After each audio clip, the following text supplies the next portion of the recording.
आपका आपके ब्यूटीफुल से चैनल ब्राइट स्पार्क ट्यूटर पे। आज हम दोबारा से हिस्ट्री के important question 12th class history के इंपॉर्टेंट क्वेश्चन लेकर आ रही है। पार्ट 2 वीडियो है। यदि आपने पार्ट 1 नहीं देखा तो आप जा सकते हैं, डिस्क्रिप्शन में आपको लिंक मिल जाएगा, आप जाके पार्ट 2 वीडियो देखिएगा, जिससे आपके क्वेश्चन जो होंगे वो आपके कवर अप हो जाएंगे, क्योंकि वो भी बहुत इंपॉर्टेंट क्वेश्चन है।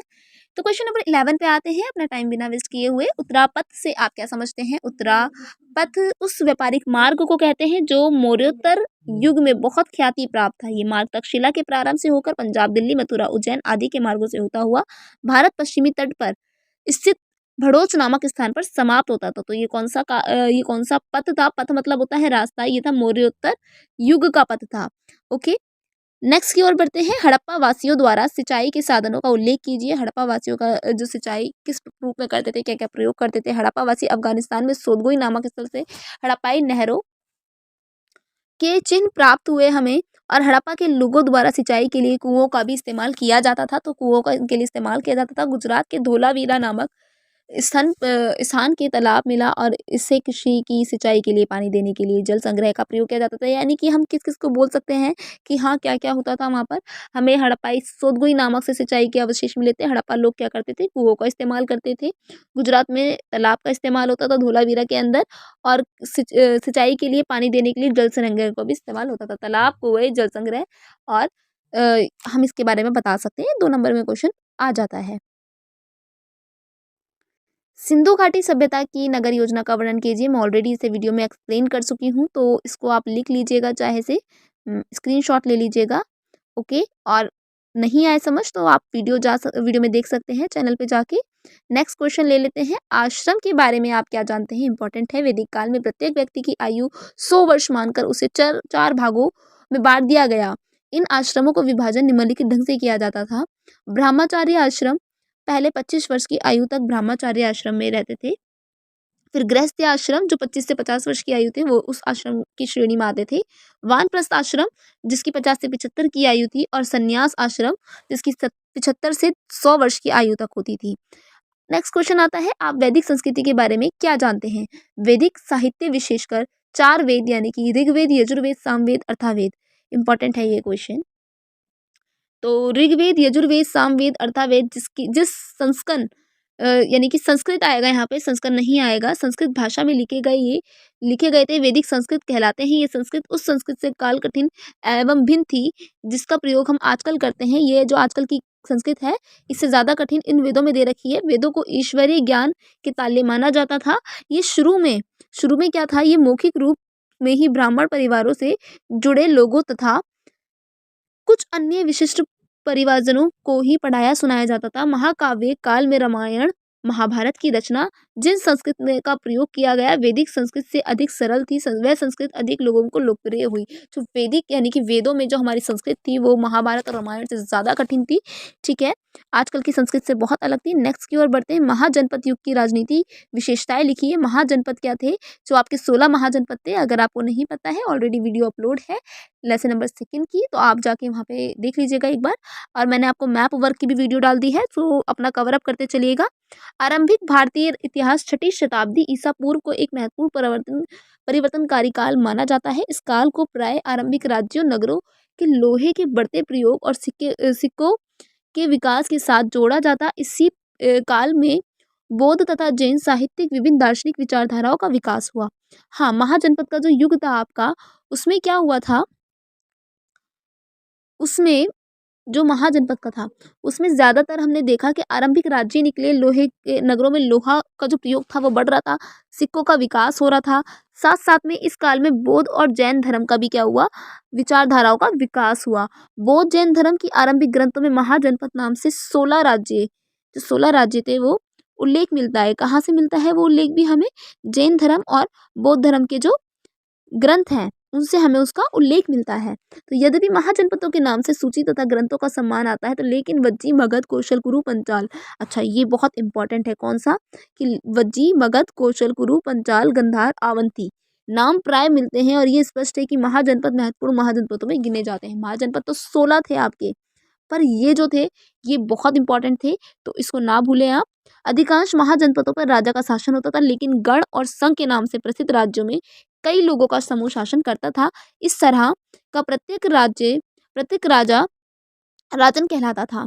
नेक्स्ट क्वेश्चन है, मिलिंद पन्ना पर एक संक्षिप्त लीजिए। तो मिलिंद पन्ना ये बौद्ध ग्रंथ एक बैक्टीरियन और भारत के उत्तर पश्चिमी भाग पर शासन करने वाले हिंदू यूनानी सम्राट कौन से सम्राट थे? उनका नाम था मैनेंडर एवं प्रसिद्ध बौद्ध भिक्षु नागसेन। जो बौद्ध भिक्षु था वो नागसेन था, नागसेन नाम मत भूलना। के संवाद का वर्णन किया गया है। इसमें ईसा की पहली 2 शताब्दियों के उत्तर पश्चिम भारतीय जीवन में झलक देखने के लिए मिलती है। तो मिलिंद पन्ना क्या था? ये एक संवाद था। किसके बीच में संवाद था? राजा के, मनेंडर राजा और भिक्षु नागसेन के बीच का संवाद था क्या? मिलिंद पन्ना। ठीक है, नेक्स्ट की ओर बढ़ते हैं हम। 6ठी शताब्दी ईसा पूर्व से 4ठी शताब्दी ईसा पूर्व की अवधि के नगरीकरण को भारत का द्वितीय नगरीकरण क्यों कहा जाता है? भारत का पहला नगरीकरण हड़प्पा की संस्कृति के साथ प्रारंभ हुआ और 1500 ईसा पूर्व के लगभग आर्यों द्वारा देश के प्रमुखता और प्राप्ति के साथ ही समय समाप्त हो गया। हाँ जी, बहुत इंपॉर्टेंट क्वेश्चन है गाइस कि 6ठी शताब्दी ईसा पूर्व से 4ठी शताब्दी ईसा पूर्व की अवधि में नगरीकरण को भारतीय द्वितीय नगरीकरण क्यों कहा जाता है? क्योंकि जो भारत का पहला नगरीकरण था वो हड़प्पा संस्कृति के साथ प्रारंभ हुआ था और 1500 ईसा पूर्व के लगभग आर्यों द्वारा देश पर प्रमुखता प्राप्ति के साथ ही वह समाप्त हो गया। जब हड़प्पा सभ्यता समाप्त हुई तो वो भी समाप्त हो गया। क्या? पहला नगरीकरण। तो अब जो ये वाला नगरीकरण है 6ठी शताब्दी से 4ठी शताब्दी का, वो द्वितीय बोला गया। क्योंकि अब क्या हुआ यहाँ पे, जब हड़प्पा संस्कृति के नगर एक एक करके नष्ट हो गए तो 15 वर्षों तक नगर विलुप्त रहे और इस ईसा की 6ठी शताब्दी में बौद्ध काल, कौन सा काल? बौद्ध काल में पुनः नगरों का श्री गणेश हुआ। श्री गणेश मतलब दोबारा से नगरों का बनना शुरू हुआ और 6ठी शताब्दी ईसा पूर्व से 4ठी तक बौद्ध काल को भारत में अद्वितीय नगरीकरण कहा गया। मोस्ट इंपॉर्टेंट क्वेश्चन है, इसको नोट कर लीजिएगा। ओके, सो नेक्स्ट की ओर बढ़ते हैं। प्राचीन भारतीय समाज की जाति व्यवस्था को संक्षिप्त में समझाएं। Everyone, my student, my dear students, प्यारे प्यारे बच्चों, ये बहुत इंपॉर्टेंट क्वेश्चन है। ओके, कि प्राचीन भारतीय समाज की जाति व्यवस्था से क्वेश्चन आपका नहीं छूटेगा ग्रेजुएशन तक भी। संभवतः आप जाति शब्द से परिचित तो होंगे ही, जो एक स्वप्नात्मक सामाजिक वर्गीकरण को दर्शाती है। धर्मसूत्र और धर्मशास्त्रों का आदर्श व्यवस्था का उल्लेख नहीं किया गया है। ब्राह्मणों का ये मानना है कि व्यवस्था जिसमें स्वयं उन्हें पहला दर्जा प्राप्त है वह एक देवीय व्यवस्था है। ब्राह्मण क्या मानते हैं कि जहाँ उनको पहला दर्जा प्राप्त है वो क्या है? एक देवी व्यवस्था है। क्योंकि हमारे पास पहले जाति व्यवस्था बताइए कितनी होती है? जाति व्यवस्था 4 होती है हमारे पास। कितनी है? ब्राह्मण, क्षत्रिय, वैश्य, शूद्र ना। और जो शूद्र होते हैं बेचारे, उनको, शूद्रों को अस्पृश्य माना गया है कि ये लोग, उनको छूते ही क्या हो जाते हैं? गंदे हो जाते हैं। सबसे निचले स्तर पर रखा जाता है, इसलिए इनको इस व्यवस्था में दर्जा संभवतः जन्म के अनुसार निर्धारित माना जाता है कि तुम्हारा निर्धारित रहेगा जन्म के अनुसार। जिस जात में आप जन्म लोगे वही जात आपकी है। अपनी मान्यता को प्रमाणित करने के लिए ब्राह्मण बहुधा ऋग्वेद के पुरुष सूक्त मंत्र को उद्धृत करते हैं, जो आदि मानव पुरुष की बलि का चित्रण करता है। जगत के सभी तत्व जिनमें चारों वर्ण शामिल हैं, इसी पुरुष के शरीर से उपजे ब्राह्मण, उसका मुंह था और भुजाओं से क्षत्रिय। यानी कि जो आपका बोला जाता है, जो आदि मानव पुरुष था उसके मुंह से क्या हुआ? ब्राह्मण का, और भुजाओं से क्षत्रिय का। और ये जाति व्यवस्था आपको अलग अलग करके बतानी है। इस तरीके से आप आंसर लिख तो सकते हैं, पर आपको एक फ्लो में आंसर लिखना है कि पहले जाति व्यवस्था लिखेंगे, उसके बाद इसके पार्ट लिखेंगे कि ब्राह्मण है, वैश्य है, क्षत्रिय है, फिर वैश्य है, फिर शूद्र है, और 4 वर्णों से परे कौन है आपका? चंडाल। कौन है? चंडाल। ठीक है, नेक्स्ट की ओर बढ़ते हैं। ये लास्ट क्वेश्चन है आपका। मनुस्मृति में यद्यपि 8 प्रकार के विवाह की स्वीकृति दी गई है, तो लेकिन इस धर्म सूत्र के उल्लेखित पहली, चौथी, पांचवी और छठी विवाह पद्धतियों का विवरण और उल्लेख दीजिए। मनुस्मृति और 4 प्रमुख प्रकार के विवाह। बिल्कुल, तो हम देखेंगे पहला विवाह कौन सा है इनका।